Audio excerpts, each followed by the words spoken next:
नमस्कार, मी वैशाली पाल. मीडिया प्लसच्या आजच्या बुलेटिन मध्ये आपलं सर्वांचं स्वागत आहे. तर चला पाहूया आजच्या ताज्या घडामोडी. चैत्र शुक्ल पौर्णिमा तिथीवर हनुमान जयंती साजरी केली जाते. संपूर्ण भारतात हनुमान जयंती उल्हासमय वातावरणात साजरी केली गेली.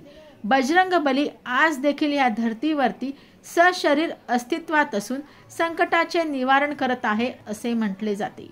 नांदिवलीपाडा ग्रामस्थ सेवा संस्थेतर्फे हनुमान जन्मोत्सव भक्तिमय वातावरणात साजरा झाला. सालाबाद प्रमाणे याही वर्षी डी.के. दास महाराज यांच्या आशीर्वादाने हनुमान जन्मोत्सव साजरा करण्यात आला. हनुमान जयंतीनिमित्त सत्यनारायण व महापूजेचे आयोजन करण्यात आले होते. भक्तगणांनी तीर्थप्रसादाचा लाभ घेतला. 2 दिवसीय चालणाऱ्या सोहळ्यात पहिल्याच दिवशी अखंड रामनामाचा जप झाला व संध्याकाळी पालखी सोहळा काढण्यात आला. चेरादेव मंदिरापासून हनुमान मंदिरापर्यंत वाजत गाजत काढली. यामध्ये मोठ्या प्रमाणात ग्रामस्थ व भाविक सहभागी झाले होते. सर्व कार्यक्रम यशस्वीतेसाठी अध्यक्ष तानाजी पाटील, उपाध्यक्ष सचिन पाटील, सचिव संदीप म्हात्रे, सहसचिव विजय म्हात्रे, खजिनदार अनिल म्हात्रे, उपखजिनदार अमित म्हात्रे व सर्व कार्यकारिणी व सदस्यांचे मोलाचे सहकार्य लाभले. दुसऱ्या दिवशी सत्यनारायणची महापूजा व महाप्रसादाचे आयोजन करण्यात आले होते.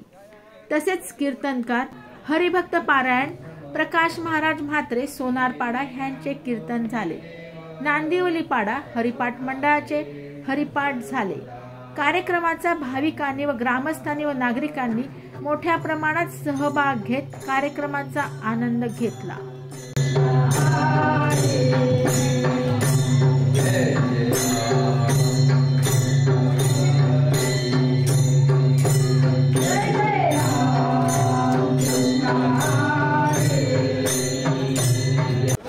नांदिवलीपाडा ग्रामस्थ सेवा संस्थेच्या मार्फत दरवर्षीप्रमाणे यावर्षी हनुमान जयंतीचा सोहळा आयोजित करण्यात आला आहे.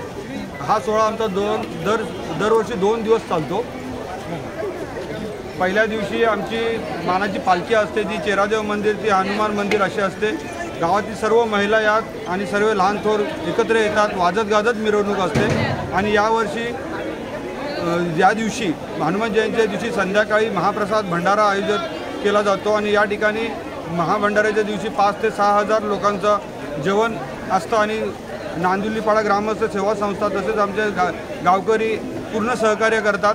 आणि अशा प्रकारे हा कार्यक्रम यशस्वी करण्यात आम्हाला यश मिळालं. नांदिवलीपाडा सागाव येथील मंदिर असून 1988 साली आमच्या या मंदिराचा जीर्णोद्धार झाला. त्याआधी हे मंदिर साधं होतं आणि तेव्हापासून आज जवळजवळ 35 ते 36 वर्ष झाली आम्ही हा उत्सव खूप याच्याने करतो.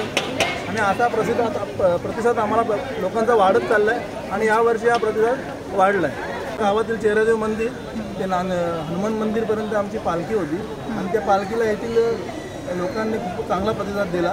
त्यानंतर सत्यनारायणाची पूजा होती आणि हरिभक्त पारायणी प्रकाशजी म्हात्रे सोनारपाडा यांचं कीर्तन होतं.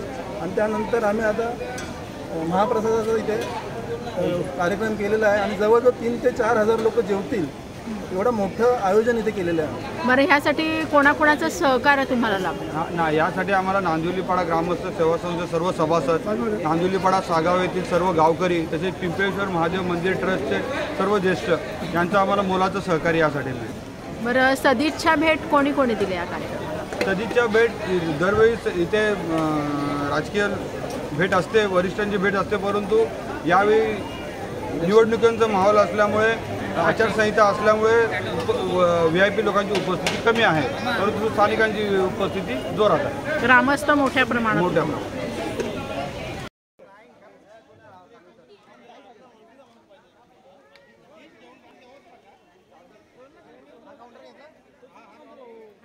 या होत्या आजच्या ताज्या घडामोडी. अशाच ताज्या घडामोडींसाठी परत भेटू.